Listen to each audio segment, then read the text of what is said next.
సరైన టీవీ ముందుగా హెడ్లైన్స్ చూద్దాం. ఆరుట్ల పాఠశాల నమూనాను రాష్ట్ర వ్యాప్తంగా అమలు చేస్తామన్న సీఎం. ప్రతి నియోజకవర్గంలో తెలంగాణ పబ్లిక్ ప్రభుత్వ పాఠశాలలను అత్యుత్తమ విద్యా కేంద్రాలుగా తీర్చిదిద్దుతామని వ్యాఖ్య. నాణ్యమైన విద్యే ప్రభుత్వ ప్రధాన లక్ష్యమన్న రేవంత్ రెడ్డి. సముద్ర వాణిజ్య భద్రతపై G7 వేదికగా మోదీ ఆందోళన. నావికుల భద్రత అన్ని దేశాల బాధ్యత అన్న ప్రధాని. హార్ముజ్ జలసంధి అంతరాయాలపై ప్రపంచానికి హెచ్చరిక. సముద్ర మార్గాల రక్షణకు కలిసి పనిచేయాలన్న మోదీ. అమరావతిని మరో సింగపూర్గా తీర్చిదిద్దడమే లక్ష్యమన్న సీఎం చంద్రబాబు. ప్రపంచ స్థాయి మౌలిక వస్తువులతో రాజధాని అభివృద్ధి. ఏపీలో పెట్టుబడులకు ముందుకు రావాలన్న చంద్రబాబు. దేశంలో ఆదర్శ నగరంగా అమరావతి రూపుదిద్దుకుంటుందన్న సీఎం. పొంగులేటిపై తీవ్ర విమర్శలు చేసిన కేటీఆర్. రైతు బంధు లేక రైతులు ఇబ్బందులు పడుతున్నారన్న ఆరోపణ. తెలంగాణ ఆర్థిక పరిస్థితి క్షీణిస్తోందన్న బీఆర్ఎస్ నేత. ప్రజా సమస్యలపై ప్రభుత్వం విఫలమైందన్న కేటీఆర్.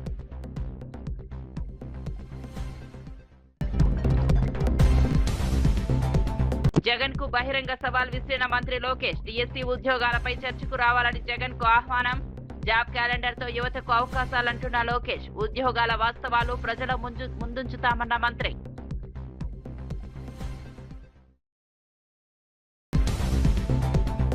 ఆరుట్ల గ్రామ ప్రభుత్వ పాఠశాల రాష్ట్రానికి ఆదర్శంగా నిలుస్తోందని ముఖ్యమంత్రి రేవంత్ రెడ్డి పేర్కొన్నారు. నర్సరీ నుంచి ఇంటర్ వరకు 1814 మంది విద్యార్థులకు నాణ్యమైన విద్య అందిస్తూ ఈ పాఠశాల ప్రత్యేక గుర్తింపు పొందిందన్నారు. ఉపాధ్యాయులు, స్కూల్ మేనేజ్మెంట్ కమిటీ, తల్లిదండ్రుల కృషి వల్లే ఈ విజయమని కొనియాడారు. ప్రతి నియోజకవర్గంలో తెలంగాణ పబ్లిక్ స్కూల్ ఏర్పాటు చేసి ఆరుట్ల నమూనాను రాష్ట్ర వ్యాప్తంగా విస్తరించాలని ప్రభుత్వం లక్ష్యంగా పెట్టుకుందని తెలిపారు. ప్రభుత్వ పాఠశాలలను కేవలం పేదల కోసం మాత్రమే కాకుండా అత్యుత్తమ విద్య అందించే కేంద్రాలుగా తీర్చిదిద్దాలని సంకల్పించామని చెప్పారు.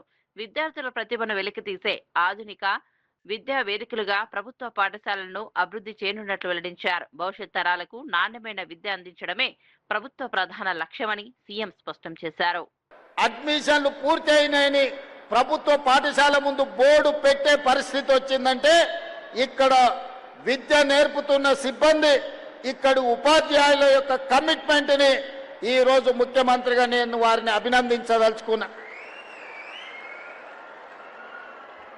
పాఠశాల విద్యా కమిటీ సభ్యులు, విద్య నేర్పుతున్న ఉపాధ్యాయులు ఈరోజు తెలంగాణ సమాజానికి గొప్ప ఆదర్శంగా నిలబడ్డారు.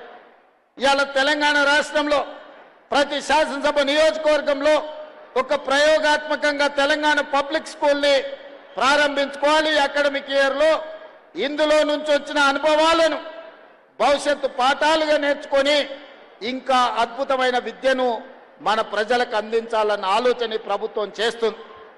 నా సొంత మండలం ఒంగూరులో కూడా ఈరోజు మోడల్ స్కూల్ కింద తెలంగాణ పబ్లిక్ స్కూల్ని ప్రారంభించిన ఈరోజు ఆరుట్ల గ్రామం నుంచే ప్రారంభించాలని ఎందుకు వచ్చినా అంటే మీరు తెలంగాణకు స్ఫూర్తినిచ్చిండ్రు, తెలంగాణకు ఆదర్శంగా నిలబడ్డారు. ఈ ఆరుట్ల గ్రామానికి పట్టణ అభివృద్ధిలో కీలక మైలురాయిగా నిలిచి రైల్వే ఓవర్ బ్రిడ్జ్ నిర్మాణానికి ఘనంగా శంకుస్థాపన జరిగింది. కేంద్ర ప్రభుత్వం 100% నిధులతో 140 కోట్ల వ్యయంతో ఈ ప్రతిష్టాత్మక ప్రాజెక్టు నిర్మించబడనుంది. 750 మీటర్ల పొడవు, 75 అడుగు వెడల్పుతో 4 లేన్లుగా నిర్మించే ఈ బ్రిడ్జ్ ద్వారా దశాబ్దాలుగా ప్రజలు ఎదుర్కొంటున్న ట్రాఫిక్ సమస్యలకు శాశ్వత పరిష్కారం లభించనుంది. కేంద్ర మంత్రి పెమ్మసాని చంద్రశేఖర్ మాట్లాడుతూ మంత్రి నారా లోకేష్ నిరంతర కృషి, కేంద్ర మంత్రి అశ్విని వైష్ణవ్ సహకారంతో ఈ ప్రాజెక్టుకు మోక్షం లభించిందన్నారు. రాబోయే 2 ఏళ్లలో నిర్మాణాన్ని పూర్తి చేస్తామని తెలిపారు. అమరావతి అభివృద్ధి, మంగళగిరిలో అండర్ గ్రౌండ్ డ్రైనేజీ, పార్కులు, మహాప్రస్థానం వంటి పలు అభివృద్ధి కార్యక్రమాలు వేగంగా సాగుతున్నాయని వెల్లడించారు. మంగళగిరిని ఆధునిక నగరంగా తీర్చిదిద్దేందుకు ప్రభుత్వం కట్టుబడి ఉందన్నారు.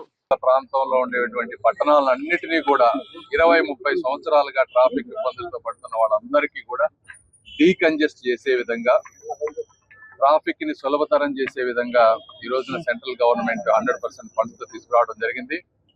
అయితే ఇట్లాంటిది ఈ బ్రిడ్జి, నేను కూడా 20 సంవత్సరాలు అమెరికాలో ఉన్నాను. ఈ బ్రిడ్జి దీని ఆవశ్యకతని లోకేష్ గారు వారి టీము నిరంతరం ఫాలో అప్ చేయటం వల్ల మాత్రమే ఇది స్టార్ట్ అయింది. అదే విధంగా కూడా ఎండ్ అవుతా ఉంది. అక్కడక్కడ కొంత కన్ఫ్యూజన్ లో ఉన్నా కూడా శ్రీ వైష్ణవ్ గారితో, కేంద్ర మంత్రి గారితో లోకేష్ గారు మాట్లాడి దీన్ని ఈ రోజు ఈ స్థితికి తీసుకొచ్చాం. ఏదేమైనప్పటికీ 2 సంవత్సరాల్లో దీన్ని కంప్లీట్ చేస్తాం. ఇదే కాకుండా ఈ రోజున మంగళగిరిలో అనేక కార్యక్రమాలు, అంటే కేంద్ర ప్రభుత్వంతో అవసరమైతే కేంద్ర ప్రభుత్వ నిధులు, రాష్ట్ర ప్రభుత్వ నిధులు అవసరమైతే ఆ విధంగా అండర్ గ్రౌండ్ డ్రైనేజ్ పనులు చేయబోతా ఉన్నాం. అదేవిధంగా సిఎస్ఆర్ తోటి ఈ రోజున మహాప్రస్థానం అనేది రాష్ట్రంలో విద్యారంగాన్ని పూర్తిగా మార్చే దిశగా ప్రభుత్వం విప్లవాత్మక సంస్కరణలు అమలు చేస్తోందని మంత్రి దుద్దిళ్ల శ్రీధర్ బాబు తెలిపారు. ముఖ్యమంత్రి రేవంత్ రెడ్డి నాయకత్వంలో young India integrated schools, Telangana public schools ద్వారా అన్ని వర్గాల విద్యార్థులకు నాణ్యమైన విద్య అందించాలనే లక్ష్యంతో ముందుకు సాగుతున్నామని చెప్పారు. భవిష్యత్ అవసరాలకు అనుగుణంగా విద్యా వ్యవస్థను రూపుదిద్దుతున్నామని వెల్లడించారు. ప్రభుత్వ పాఠశాలలను ఆధునిక సదుపాయాలతో తీర్చిదిద్ది విద్యార్థుల్లో నైపుణ్యాలను పెంపొందించేందుకు ప్రత్యేక ప్రణాళికలు అమలు చేస్తున్నామని పేర్కొన్నారు. గ్రామీణ, పట్టణ ప్రాంతాల మధ్య విద్యా అసమానతలను తొలగించడంపై దృష్టి పెట్టామని తెలిపారు. ప్రతి విద్యార్థికి సమాన అవకాశాలు కల్పించడం ద్వారా తెలంగాణను విద్యారంగంలో అగ్రస్థానంలో నిలబెట్టడమే ప్రభుత్వ లక్ష్యమని శ్రీధర్ బాబు స్పష్టం చేశారు. అభ్యసించిన మీరందరూ రేపు ఫ్యూచర్ సిటీలో ప్రధానమైన పాత్రధారులుగా నిలవాలి, ఈ రాష్ట్రంలో పెద్ద మానవ వనరులుగా ఎదగాలని ముఖ్యమంత్రి గారి ఆలోచనను ముందుకు తీసుకెళ్తా ఉన్న తరుణంలో విద్యా సంస్కరణలు చేస్తా ఉన్నాం. ముఖ్యమంత్రి గారు స్వయానా విద్యాశాఖ బాధ్యతలు నిర్వహిస్తూ సంస్కరణలు మాటల వరకే ఆపకుండా రాగానే యంగ్ ఇండియా ఇంటిగ్రేటెడ్ స్కూల్ పనులను ప్రారంభించుకున్నాం. అన్ని వర్గాలకు సంబంధించిన విద్యార్థులు ఒకటే చోట చదువుకోవాలని వారి ఆలోచన మేరకు ఈ రోజు స్కూళ్ల నిర్మాణం జరుగుతూ ఉంది. ఆ రోజు ప్రదేశ్ కాంగ్రెస్ కమిటీ అధ్యక్షులుగా ముఖ్యమంత్రి రేవంత్ రెడ్డి గారు, నేను ఆ రోజు క్యాంపెయిన్ ఈ మేనిఫెస్టో కమిటీ చైర్మన్ గా వారి ఆలోచన మేరకు తెలంగాణ పబ్లిక్ స్కూల్ని మా ప్రభుత్వం వచ్చిన తర్వాత ప్రతి జిల్లాలో ప్రతి మండలాలకు సంబంధించిన ఎన్టీఆర్ జిల్లా నందిగామలో సంచలనం సృష్టించిన భారీ చోరీ కేసును పోలీసులు విజయవంతంగా ఛేదించారు. ఈ కేసులో 5 అంతర్రాష్ట్ర దొంగలను అరెస్ట్ చేసినట్లు ఏసీపీ శ్రీనివాసరావు తెలిపారు. కంచికచర్ల మండలం నక్కలంపేటలో జరిగిన 374 గ్రాముల బంగారం చోరీ కేసులో నిందితులను గుర్తించి పట్టుకున్నట్లు వెల్లడించారు. తెలంగాణకు చెందిన ఈ ముఠా హైవే సమీప గ్రామాలను లక్ష్యంగా చేసుకుని దొంగతనాలకు పాల్పడుతోందని చెప్పారు. ఒకే రాత్రి 2 ఇళ్లలో చోరీ యత్నం చేసి 3వ ఇంట్లో బంగారం, నగదు అపహరించినట్లు వివరించారు. డాగ్ స్క్వాడ్, సీసీ కెమెరాల ఆధారంగా ప్రత్యేక బృందాలు దర్యాప్తు జరిపి నిందితులను అదుపులోకి తీసుకున్నాయి. ప్రధాన నిందితుడు సురేష్ పై ఇప్పటికే తెలంగాణ, ఏపీలో 26 చోరీ కేసులు ఉన్నట్లు గుర్తించారు. చోరీకి గురైన 374 గ్రాముల బంగారాన్ని పూర్తిగా రికవరీ చేసినట్లు పోలీసులు వెల్లడించారు. ఇవన్నీ జగ్గేపేట చూసుకుంటూ వచ్చి ఇక్కడ అనువుగా ఉందని, హైవే పక్కన మంచి పోషగా ఉందని చెప్పేసి ఇది సెలెక్ట్ చేసుకోవడం జరిగింది. మనకి ఈ నెల 4వ తారీఖున మన కంచికచర్ల పోలీస్ స్టేషన్ పరిధిలో పరిటాల గ్రామ శివారైన నక్కలంపేటలో ఒక నైట్ హెచ్పి అంటే హౌస్ బ్రేకింగ్ జరిగింది. అది గుత్త పుల్లారావు గారి ఇంట్లో వాళ్ళు ఫస్ట్ ఫ్లోర్లో నిద్రిస్తూ ఉండగా వాళ్ళకి గ్రిల్కి తాళం వేస్తుంటే తాళం పగలగొట్టుకుని వెనక వైపు నుండి మా డోరు తోసుకుంటూ లోపలికి, అంటే వంటగదిలో నుంచి డోరు నెట్టడం వల్ల అది వచ్చేసింది. లోపలికి వెళ్ళి వాళ్ళ బెడ్రూమ్లో భార్యాభర్తలు ఇద్దరు, పుల్లారావు గారు వారి భార్య ఇద్దరు నిద్రిస్తున్నారు. అక్కడ ఉన్న తాళాలు అవైలబుల్గా ఒక అలమారకు ఉన్నాయి, మరో దగ్గర బంగారం కూడా అవైలబుల్గా ఉంటాం. ఆ తాళాలు తీసుకుని లోపలగా కబోర్డ్స్లో ఉన్న ఐరన్ సేఫ్ అయ్యి తర్వాత కబోర్డ్ యొక్క ఈ బంగారం పెట్టుకునే అల్మారా అవి తీసి దానిలో ఉన్న మొత్తం 374 గ్రాముల బంగారు ఐటమ్స్ దొంగిలించుకుని ఒక బ్యాగులో వేసుకుని అక్కడే ఉన్న ఒక 50,000 రూపాయలు క్యాష్ తీసుకుని అక్కడి నుంచి వాళ్ళు మళ్ళీ మెయిన్ డోర్ కింద ఉండగా వెళ్ళిపోవడం జరిగింది. ఇది కూడా ఈ నక్కలంపేట అనేది హైవేకి పక్కన ఉండటం వల్ల మన సర్వీస్ రోడ్లో నుంచి వాళ్ళు అక్కడికి వచ్చారు. అంతకుముందు దీనికి ముందు ఇంకో 2 ఇళ్లలో అటెంప్ట్ చేశారు. అయితే అక్కడేమి వాళ్ళకేం దొరకటం కానీ లోపల ఏం జరగలేదు. దాని బాపట్ల ప్రభుత్వ పాఠశాల ప్రారంభోత్సవ కార్యక్రమంలో ముఖ్యమంత్రి రేవంత్ రెడ్డి రాజకీయ వ్యాఖ్యలు చేయడంపై మాజీ మంత్రి ఎమ్మెల్యే హరీష్ రావు అభ్యంతరం వ్యక్తం చేశారు. పిల్లల ముందు తన ఎత్తు గురించి మాట్లాడడం అవసరమా అని ప్రశ్నించారు. రైతు బంధు, రైతు బీమా, ఫీజు రీయింబర్స్మెంట్ వంటి ప్రజా సమస్యలపై సమాధానం చెప్పకుండా వ్యక్తిగత వ్యాఖ్యలకు దిగడం సరైంది కాదన్నారు. ప్రజల సమస్యలను పరిష్కరించాల్సిన బాధ్యత ప్రభుత్వంపై ఉందని గుర్తు చేశారు. తాను ప్రజల తరపున ప్రశ్నిస్తూనే ఉంటానని, విమర్శలకు భయపడబోనని స్పష్టం చేశారు. రైతులు, విద్యార్థులు ఎదుర్కొంటున్న సమస్యలపై ప్రభుత్వం దృష్టి పెట్టాలని డిమాండ్ చేశారు. రాజకీయ వేదికలు వేరు, విద్యా కార్యక్రమాలు వేరు అంటూ పేర్కొంటూ విద్యార్థుల సమక్షంలో రాజకీయ విమర్శలు చేయడం సమంజసం కాదని హరీష్ రావు అభిప్రాయపడ్డారు. పిల్లలు ఉన్నారు, స్కూల్ పిల్లలు ఉన్నారు. స్కూల్ పిల్లల దగ్గర పోతే ఏం చెప్పాలి మనం? అరే మంచిగా చదువుకోండి, డాక్టర్లు కాండ్రి, ఇంజనీర్లు కాండ్రి, ఫోన్లు వాడకుండ్రి, శ్రద్ధగా వినుండ్రి, స్కూల్ డుమ్మగొట్టకుండ్రి అని మంచి మాటలు చెప్పాలి కదా పిల్లలకు. ఆ పిల్లల ముంగట పోయి అడ్డగోలుగా మాట్లాడొచ్చిండి. అలా ఏమంటాడు హరీష్ రావు? తాటి సెట్ లెక్క పెరిగిండు అట, నేనేదో ఈత సెట్ లెక్క పెరిగిందట. ఇంకా పిల్లలకు నేను తాటి సెట్ లెక్క పెరిగితే ఏం అవసరము, నేను ఈత సెట్ లెక్క పెరిగితే ఏం అవసరము? అసలు నువ్వు ముఖ్యమంత్రిగా నా ఎత్తుతో నీకేం పని? ముఖ్యమంత్రి మాట్లాడాల్సిన మాటనా? నేను అడ్డగోలు మాట్లాడుతున్నా అంటాడు. అయ్యా రేవంత్ రెడ్డి, నేను నిన్ను కూడా తిట్టగలుగుతా, నీకంటే గట్టిగా తిట్టగలుగుతా, కానీ నాకు విజ్ఞత ఉన్నది, సంస్కారం ఉన్నది. నేను తిట్టను. కానీ నువ్వు తిట్టినంత మాత్రాన్ని నేను ఇడిచిపెట్టాను. నువ్వు నన్ను తిట్టామని నేను ఇడిచిపెడతాను? అసలే ఇడిచిపెట్టా. ఇప్పుడు రేవంత్ రెడ్డి నేను తాటి సెట్ లెక్క పెరిగినా ఎట్లా పెరిగినా అనేది అవసరం లేదు. ఇప్పుడు కావాల్సిందేంది? నువ్వు 45 రోజుల్లో వేస్తానన్న రైతు బంధు ఎప్పుడు ఇస్తావు? గది అడుగుతున్నా, దానికి సమాధానం చెప్పు నా రైతుల పక్షాన. రైతు బీమా ఆగిపోయింది, గా రైతు బీమా చేస్తావా చెయ్యవా? గాముచ్చట కావాలి. కానీ నేను తాటి చెట్లకి పెరిగితే నీకు రైతులకేం అవసరం, నాకేం అవసరం, నీకేం అవసరం? అరే పంటలకు పోయిన యాసంగి బోనస్ ఎగ్గొట్టినావు, ఈ యాసంగి బోనస్ ఎగ్గొట్టినావు, గది ఇస్తావా ఇయ్యవా చెప్పు తప్ప నా ఎత్తుతో నీకేం పని? అరే పిల్లగాళ్ళకు ఇలా ఫీజు రియంబర్స్మెంట్ ఇస్తలేవు. 30 లక్షల మంది ఎస్సీ, ఎస్టీ, బీసీ పిల్లల చదువులాగమైనవి, గది ఇస్తావా ఇయ్యవా? నేను నిన్ను అడుగుతూనే ఉంటా. నువ్వు నన్ను తిట్టినా, నా ఎత్తు గురించి అడిగినా, నా పొడుగు గురించి మాట్లాడినా. సంక్షేమ శాఖల టెండర్ల విషయంలో చేస్తున్న ఆరోపణలు పూర్తిగా నిరాధారణమని మంత్రి పొన్నం ప్రభాకర్ స్పష్టం చేశారు. మొత్తం టెండర్ల విలువ 2000 కోట్లు కూడా కాకపోయినా అంత పెద్ద స్కామ్ జరిగిందని ఎలా ఆరోపిస్తారని ప్రశ్నించారు. తాము పారదర్శకంగా వ్యవహరిస్తున్నామని, ఎలాంటి అవకతవకలు జరిగాయని నిరూపిస్తే దేనికైనా సిద్ధమని సవాల్ విసిరారు. బలహీన వర్గాల సంక్షేమానికి ప్రభుత్వం కట్టుబడి ఉందని తెలిపారు.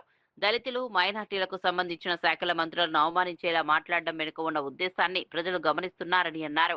అసత్య ఆరోపణలతో ప్రజలను తప్పుదారి పట్టించే ప్రయత్నాలను తెలంగాణ సమాజం సహించదన్నారు. అభివృద్ధి, సంక్షేమ కార్యక్రమాలపై ప్రభుత్వం పూర్తి పారదర్శకతతో ముందుకు సాగుతోందని పేర్కొన్నారు. మహారాజులాగా బతకాలనుకుంటున్నాం తప్ప ఎక్కడ అటువంటి అవకాశం రానియము. మళ్ళీ చెప్తా ఉన్నాం, దయచేసి పారదర్శకంగా ఉన్నాం. నిరూపిస్తే అజరుద్దీన్ గారు కూడా ఒప్పించి మేము ముగ్గురం లక్ష్మణ్ కుమార్ గారు చెప్పినటువంటి ఏ దానికైనా చర్చకు, ఏ దానికైనా సిద్ధం. మేము మాట్లాడుతున్నాం. ఓటర్ జాబితా సవరణ పైన నిన్న కేంద్ర మంత్రి బండి సంజయ్ గారు మాట్లాడుతూ ఇది బంగ్లాదేశీలో ఓట్లను లోకం అన్నట్టు, అరే మీ ఓడద్దంటాడు. 2002లో ఎస్ఐఆర్ జరిగినప్పుడు, 2002లో ఎస్ఐఆర్ జరిగినప్పుడు భారత ప్రజాస్వామ్యంలో ఎవరు కూడా ఓటు హక్కును కోల్పోవద్దనే సంకల్పంతో చేసినాం. ఇవాళ మీరు భారతీయ జనతా పార్టీకి ఓటు వేయకపోతే తొలగిస్తామనేటువంటి విధానం కొద్దిగా వస్తోంది. చాలా ప్రజలు అనుకుంటా ఉన్నారు Congress party, TRS party SIR మీద ఇంత ఆందోళన చెందుతుంటే భారతీయ జనతా పార్టీ ఎందుకు స్పందిస్తలేదు? చాలా సోషల్ మీడియాలో వస్తా ఉంది. భారతీయ జనతా పార్టీకి ఆల్రెడీ కార్యకర్తగా ఎన్నికల సంఘం పనిచేస్తుంది కాబట్టి వాళ్ళు ఈ విధంగా తప్పుడు చేస్తున్నటువంటి విధంగా మేము మళ్ళీ కోరుతున్నాం. బండి సంజయ్ గారు, అర్హత కలిగిన ఓటర్ ఒక్కరు పోకుండా చూసుకోండి. విదేశీయుల ఓటు తొలగించుకోండి. మాకే అభ్యంతరంలే. ఎంతసేపు మతం రంగు పులిమి. మెదక్ జిల్లా వెల్సుర్తి పోలీస్ స్టేషన్ ఆకస్మికంగా తనిఖీ చేసిన జిల్లా ఎస్పీ డివి శ్రీనివాసరావును పోలీసు అధికారులకు కీలక సూచనలు చేశారు. పెండింగ్ లో ఉన్న కేసుల దర్యాప్తును వేగవంతం చేసి త్వరగా పూర్తి చేయాలని ఆదేశించారు. పోలీస్ స్టేషన్ కు వచ్చే ప్రతి ఫిర్యాదుదారుతో మర్యాదపూర్వకంగా వ్యవహరించాలని సూచించారు. ప్రజలకు నాణ్యమైన పోలీస్ సేవలు అందించడమే లక్ష్యంగా పనిచేయాలని పేర్కొన్నారు. జిల్లాలో నేరాల నియంత్రణకు సీసీ కెమెరాల ఏర్పాటు కీలకమని, ప్రజలు కూడా తమ ఇళ్ల వద్ద కెమెరాలు ఏర్పాటు చేసుకోవాలని కోరారు. రోడ్డు ప్రమాదాల నివారణకు ప్రత్యేక చర్యలు తీసుకుంటున్నామని తెలిపారు. జాతీయ లోక్ అదాలత్ సందర్భంగా ఎక్కువ కేసులను రాజీ ద్వారా పరిష్కరించేలా కృషి చేయాలని సూచించారు. అనంతరం పోలీసు సిబ్బందితో సమావేశమై వారి సమస్యలు, సంక్షేమ అంశాలపై చర్చించారు. ఇప్పటి వరకు చాలా 400 కేసులు పరిష్కరించాం. లోక్ అదాలత్ ఈ వారం రోజుల నుంచి 400 కేసులు పోయేప్పటికి అవుట్ ఆఫ్ 800 అంటే 8 కాంపౌండ్ ఓల్ కేసులు 800 ఉన్నాయి. కానీ ఇప్పటికీ సగం అయిపోయినాయి. ఇప్పటికి 400 కేసులు మనం పరిష్కరించగలిగిన కోర్టులలో. సో దీనివల్ల మనకు పెండెన్స్ జరుగుతుంది విషయంలో కూడా. సో అదే దాంతోపాటు పబ్లిక్ మంచిగా ఉండాలని చెప్పాము. వచ్చిన కేసు తీసుకోవాలి, వచ్చినప్పుడు కేసు కట్టాలి, కట్టిన తర్వాత దాన్ని ఇన్వెస్టిగేషన్ చేసి దాని ప్రకారం ఇన్వెస్టిగేషన్ ప్రకారం ఫైనలైజ్ చేయాలి. అంతేగాని వాళ్ళను ఎట్టి పరిస్థితుల్లో వారితో మంచిగా ప్రవర్తించాలి అని చెప్పి చెప్పడం జరిగింది. అలాగే సిబ్బందితో కూడా మాట్లాడడం జరిగింది. వాళ్ళు కూడా తమ సమస్యలు చెప్పుకున్నారు, వాటి కూడా పరిష్కరిస్తారని చెప్పి తెలియజేయడం. మండల హెడ్ క్వార్టర్స్లో కొంచెం సీసీ కెమెరా ప్రాబ్లం బాగుంది. మనం ప్రయత్నం చేస్తున్నాము. రీసెంట్గా మన పోలీస్ స్టేషన్లో కూడా ఇంతకుముందు లేకుండా సీసీ కెమెరాలు ఈమె వచ్చిన తర్వాత అన్ని పోలీస్ స్టేషన్లు కూడా పెట్టడం జరిగింది, 20 పోలీస్ స్టేషన్ల జిల్లాలో. సో వాటికి కూడా దాంతోపాటు బయట నేను సైతం ప్రోగ్రాం ద్వారా కూడా మిగతా షాప్లో వాళ్ళని కానీ మిగతా ఎవరైతే బిజినెస్ వాళ్ళని ప్రోత్సహిస్తున్నాము, పెట్టుకోమని చెప్తున్నాము. అలాగే గోల్డ్ షాప్స్ కానీ ఏదైనా ఇంపార్టెంట్ షాప్స్లో దగ్గర కూడా పెట్టుకోమని వాళ్ళు ప్రోత్సహిస్తున్నాము. దాంతోపాటు స్వచ్ఛంద సంస్థ ఎవరైనా ఉంటే వస్తే ముందుకు వస్తే కూడా వాళ్ళ సహకారం తీసుకొని పెట్టడం జరుగుతుంది. మ్యాక్సిమం సీసీ కెమెరాస్ ఉంటే మనకు చాలా వరకు కేసు డిటెక్ట్ చేయడం ఈజీ అవుతుంది. ఏమైనా లాండ్ ఆర్డర్స్ ఉన్నా కూడా మనం దానికి మూలం తెలుసుకొని సరైన చర్యలు తీసుకునే విధంగా మనకు ఉపయోగపడతాయి. స్టార్ పవన్ కళ్యాణ్, నిర్మాత నిరంజన్ మధ్య జరిగిన ఓజీ సినిమా చర్చలు అభిమానుల్లో ఆసక్తి రేకెత్తిస్తున్నాయి. ఈ సందర్భంగా పవన్ కళ్యాణ్ చేసిన ఓజీ సినిమా మనం కలిసి చూద్దాం అనే వ్యాఖ్యలు సోషల్ మీడియాలో వైరల్ గా మారాయి. ఇప్పటికే భారీ అంచనాలు నెలకొన్న ఈ చిత్రంపై అభిమానుల్లో మరింత ఉత్సాహం పెరిగింది. పవన్ కళ్యాణ్ ప్రధాన పాత్రలో తెరకెక్కుతున్న ఈ సినిమా కోసం అభిమానులు ఎంతో ఆసక్తిగా ఎదురుచూస్తున్నారు. సినిమా షూటింగ్ విడుదలకు సంబంధించిన విషయాలపై కూడా చర్చలు జరిగినట్లు సమాచారం. పవన్ వ్యాఖ్యలతో ఓజీ సినిమాపై సోషల్ మీడియాలో చర్చలు మరింత వేడెక్కాయి. చిత్ర బృందం నుంచి త్వరలోనే మరిన్ని అప్డేట్స్ వచ్చే అవకాశం ఉందని సినీ వర్గాలు భావిస్తున్నాయి.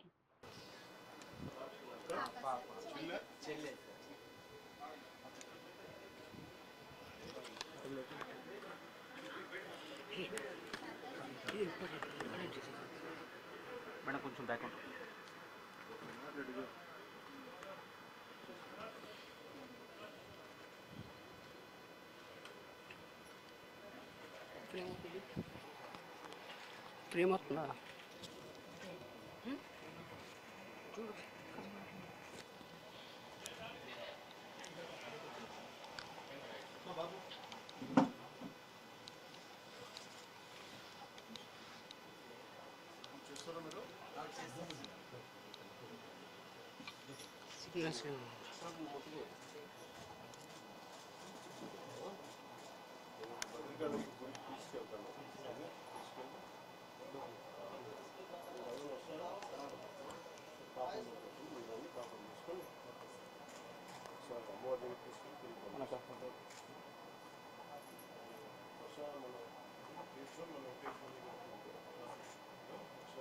నిజానికి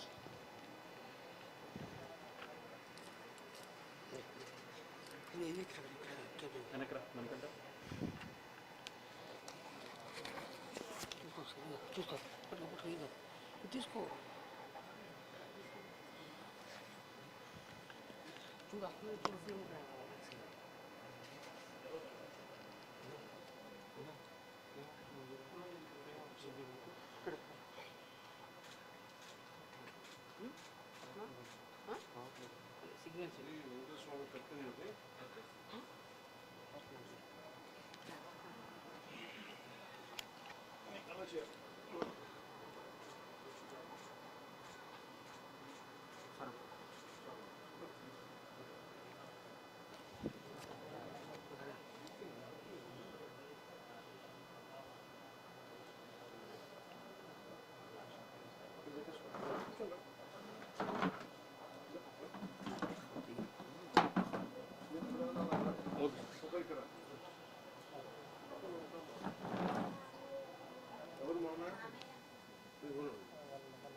బాబుతోనే ఉంటాడు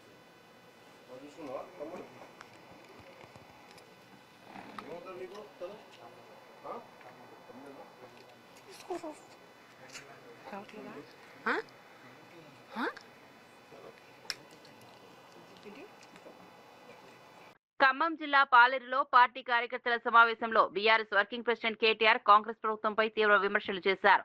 మంత్రి పొంగులేటి శ్రీనివాసరెడ్డిని లక్ష్యంగా చేసుకుని అవినీతి ఆరోపణలు గుప్పించారు. రాష్ట్రంలో రైతు బంధు లేకపోవడం, యూరియా కొరత, విద్యుత్ సమస్యలతో రైతులు ఇబ్బందులు పడుతున్నారని అన్నారు. మరోవైపు మంత్రులు కమిషన్లతో సంపాదిస్తున్నారని ఆరోపించారు. తెలంగాణ ఆర్థిక పరిస్థితి క్షీణిస్తోందని, ప్రస్తుత పాలనలో రాష్ట్రం వెనుకబడుతోందని విమర్శించారు. ప్రజా సమస్యలను పరిష్కరించడంలో ప్రభుత్వం విఫలమైందని పేర్కొన్నారు.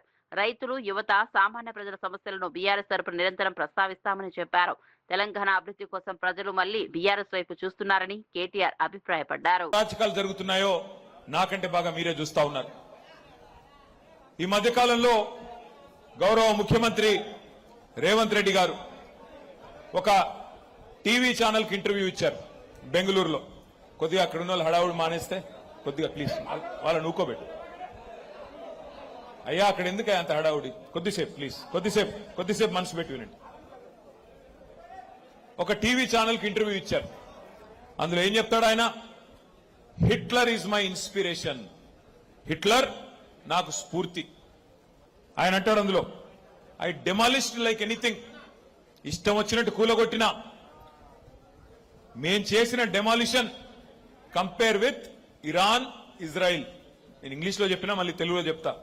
ఎవడన్నా బుద్ధిన్నోడు నాకు రావణాసురుడు, నరకాసురుడు స్ఫూర్తి అంటాడా? వాడే ఆదర్శం అంటాడా? మరి అట్లాంటి వాడు హిట్లర్. వాళ్ళకు మించిన రాక్షసుడు హిట్లర్. అట్లాంటి హిట్లరే నాకు ఆదర్శం. ఆ హిట్లర్ నాకు ఆదర్శం. ఈయనకు వచ్చిరాని బట్లర్ ఇంగ్లీష్ లో మళ్ళీ గొప్పగా చెప్తా ఉన్నాడు. చెప్పడమే కాదు, ఐ డెమాలిష్డ్ లైక్ ఎనీథింగ్. నేను కూలగొట్టేసిన, మొత్తం విధ్వంసం చేసిన అన్నాడు. ఒక్కసారి మా పాలేరు బిడ్డలందరినీ నేను అడుగుతా ఉన్నా, గుర్తున్నదా వెలుగుమట్ల? ఎన్ని ఇండ్లు గులగొట్టిండు ముఖ్యమంత్రి? 1000 ఇండ్లు. రాత్రికి రాత్రి ఒక రాక్షసుడు లాగా 3 జిల్లా మంత్రులు, ముఖ్యమంత్రి కూడబలుక్కొని ఎస్సీ, ఎస్టీ, బీసీలు కట్టుకున్న ఒక కాలనీని అర్ధరాత్రి వాళ్ళ అనుయాయుల కోసం, వాళ్ళ అనుచరుల కోసం. ఏపీ ఐటీ విద్యాశాఖ మంత్రి నారా లోకేష్ వైఎస్ఆర్సీపీ అధినేత జగన్మోహన్ రెడ్డికి బహిరంగ సవాల్ విసిరారు. తాడేపల్లిలో జగన్ నివాసానికి సమీపంలో మాట్లాడుతూ డీఎస్సీ నియామకాలు, ఉద్యోగాల కల్పనపై బహిరంగ చర్చకు రావాలని ఆహ్వానించారు. గత ప్రభుత్వం ఉద్యోగాల విషయంలో ప్రజలను మోసం చేసిందని ఆరోపించారు. కూటమి ప్రభుత్వం మాత్రం నిజమైన జాబ్ క్యాలెండర్ విడుదల చేసి యువతకు అవకాశాలు కల్పిస్తోందన్నారు. విద్యారంగం, ఉపాధి రంగాల్లో పారదర్శకతతో ముందుకు సాగుతున్నామని తెలిపారు. నిరుద్యోగ యువత భవిష్యత్తు కోసం ప్రభుత్వం కట్టుబడి ఉందని స్పష్టం చేశారు. రాష్ట్రంలో ఉద్యోగాల కల్పనపై వాస్తవాలను ప్రజల ముందుంచేందుకు ఎప్పుడైనా సిద్ధమని లోకేష్ పేర్కొన్నారు. దొక్కాను, ప్రజల సమస్యలు తెలుసుకుంటాం జరిగింది. నేను ఆనాడు ప్రజలకు ఒకటే రిక్వెస్ట్ చేశాను, ఏ మెజారిటీ అయితే నేను ఓడిపోయానో దాని పక్కన ఒక 0 పెట్టి నన్ను గెలిపిస్తే కొండంత బలం నాకు వస్తుంది. అవసరమైతే అటు పక్కన పవన్ అన్నతో, ఇటు పక్కన చంద్రబాబు నాయుడు గారితో పోరాడి మంగళగిరి కావాల్సిన నిధులు నేను తీసుకురాగలుగుతానని ఆనాడు ప్రజలు చెప్తాం జరిగింది. నా కోరికని స్వీకరించి ఆంధ్ర రాష్ట్ర చరిత్రలోనే టాప్ 3 మెజారిటీ నియోజకవర్గంలో మంగళగిరి 3వ స్థానంలో నిలబడటం జరిగింది. అంటే ప్రజలు నా పైన చాలా ఆశ పెట్టుకున్నారు, పనులు చేస్తారని ఒక ఆశతో నన్ను గెలిపించారు. మరుసటి రోజు నుంచి, అంటే గెలిచిన మరుసటి రోజు నుంచే ప్లాన్స్ అన్ని రూపొందించాం. తాగునీరు కానివ్వండి, అండర్ గ్రౌండ్ గ్యాస్ కానివ్వండి, అండర్ గ్రౌండ్ డ్రైనేజ్ కానివ్వండి, ఇప్పుడు ఏకంగా అండర్ గ్రౌండ్ పవర్ ప్రాజెక్ట్ కూడా మొత్తం మంగళగిరి నియోజకవర్గానికి ఏర్పాటు చేస్తాం జరిగింది. ఇంకో పక్కన దుగ్గిరాలకు వచ్చే గల కూడా మీరు చూస్తే మన అన్న క్యాంటీన్ కూడా ప్రారంభించాం. లైబ్రరీలన్నీ కూడా పూర్వ వైభవం తీసుకొస్తున్నాం. మంగళగిరి పట్టణానికి వచ్చే 100 పడకల ఆసుపత్రి కడుతున్నాం.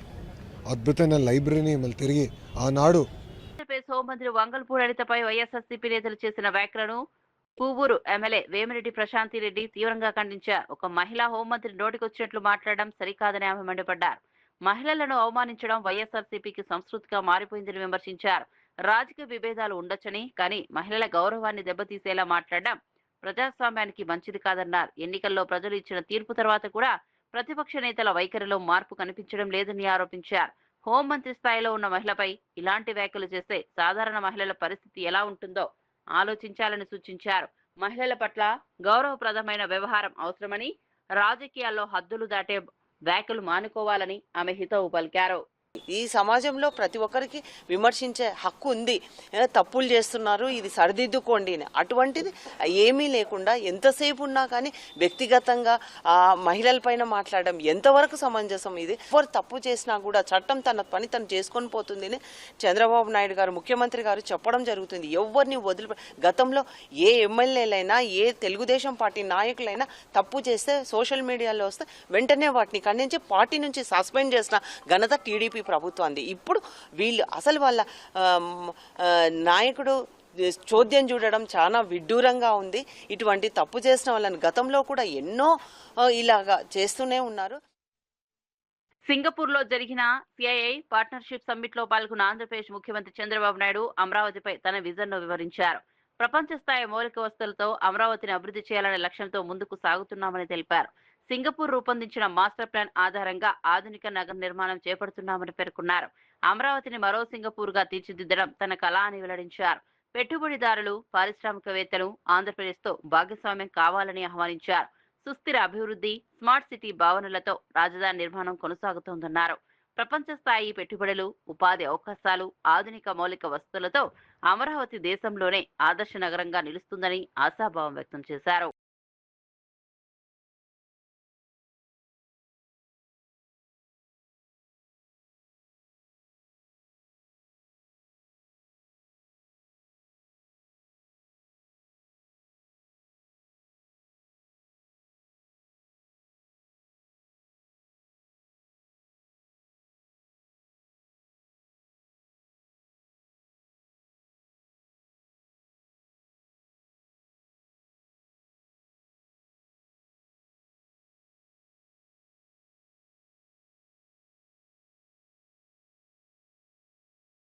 ఫ్రాన్స్ లో జరిగిన G7 సదస్సులో ప్రధాని నరేంద్ర మోదీ సముద్ర వాణిజ్య మార్గాల భద్రతపై కీలక వ్యాఖ్యలు చేశారు. నావికుల భద్రత, అంతర్జాతీయ సముద్ర మార్గాల రక్షణ అన్ని దేశాల ఉమ్మడి బాధ్యత అని స్పష్టం చేశారు. హార్ముజ్ జలసంధిలో వాణిజ్య నౌకాయానికి అంతరాయాలు ఏర్పడడం వలన ప్రపంచ ఆర్థిక వ్యవస్థపై తీవ్ర ప్రభావం చూపుతుందని హెచ్చరించారు. ఇటీవల జరిగిన ఘటనలు భారతీయ నావికుల ప్రాణ నష్టాన్ని ప్రస్తావిస్తూ సముద్ర భద్రతపై మరింత అప్రమత్తత అవసరమన్నారు. అంతర్జాతీయ వాణిజ్యానికి కీలకమైన సముద్ర మార్గాలను సురక్షితంగా ఉంచేందుకు ప్రపంచ దేశాలు కలిసి పనిచేయాలని పిలుపునిచ్చారు. వాళ్ళకి ఇంకా మేము పెన్షన్ ఇస్తూనే ఉన్నాం. ఈ 24 మంత్స్ లో కేవలం 7,856 పెన్షన్స్ మాత్రమే తీసాం ఇనెలిజిబిలిటీ క్రైటీరియాలో. మీరు ఈరోజు ప్రతిపక్ష నాయకులు మాట్లాడుతున్నారు 6 లక్షల పెన్షన్ తీసామని. మే 2019 నుంచి 2024 మధ్యలో ఇనెలిజిబిలిటీ క్రైటీరియాలో 9,56,000 పెన్షన్స్ తీశారు. అయితే పెన్షన్స్ తగ్గాయి కదా అని మీ అందరూ మాట్లాడుతున్నారు. కానీ పెన్షన్స్ తగ్గిన మాట వాస్తవం. అవి చనిపోయినటువంటి వ్యక్తులు పెన్షన్స్ తగ్గాయి.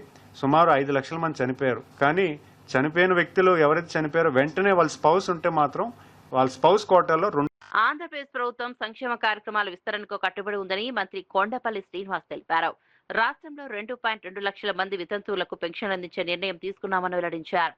పెన్షన్లు తొలగిస్తున్నారన్న ప్రచారంలో వాస్తవం లేదని స్పష్టం చేశారు. మహిళల ఆర్థిక సాధికారత కోసం డ్వాక్రా ఉత్పత్తులకు అంతర్జాతీయ స్థాయిలో మార్కెటింగ్, బ్రాండింగ్ చేపట్టనున్నట్లు చెప్పారు. పైలట్ ప్రాజెక్ట్ కింద 100 ఉత్పత్తులను గ్లోబల్ మార్కెట్ కు తీసుకెళ్లే చర్యలు ప్రారంభమయ్యాయని తెలిపారు.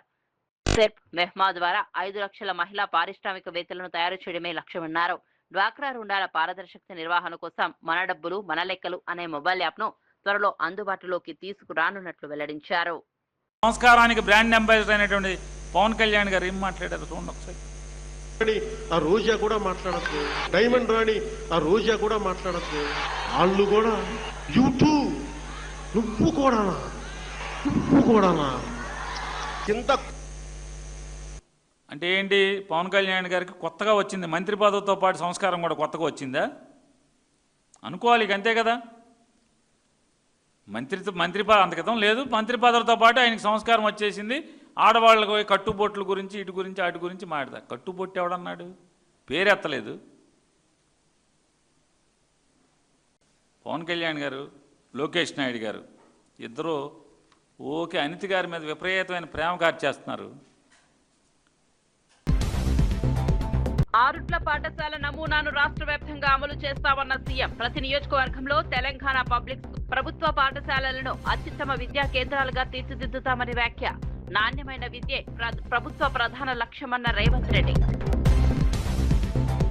సముద్ర వాణిజ్య భద్రతపై G7 వేదికగా మోదీ ఆందోళన. నావికుల భద్రత అన్ని దేశాల బాధ్యత అన్న ప్రధాని.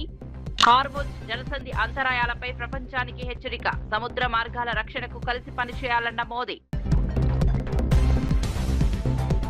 అమరావతిని మరో సింగపూర్గా తీర్చిదిద్దడమే లక్ష్యమన్న సీఎం చంద్రబాబు. ప్రపంచ స్థాయి మౌలిక వస్తువులతో రాజధాని అభివృద్ధి. ఏపీలో పెట్టుబడులకు ముందుకు రావాలన్న చంద్రబాబు. దేశంలో ఆదర్శ నగరంగా అమరావతి రూపుదిద్దుకుంటుందన్న సీఎం. పొంగులేటిపై తీవ్ర విమర్శలు చేసిన కేటీఆర్. రైతు బంధు లేక రైతులు ఇబ్బందులు పడుతున్నారన్న ఆరోపణ. తెలంగాణ ఆర్థిక పరిస్థితి క్షీణిస్తోందన్న బీఆర్ఎస్ నేత. ప్రజా సమస్యలపై ప్రభుత్వం విఫలమైందన్న కేటీఆర్.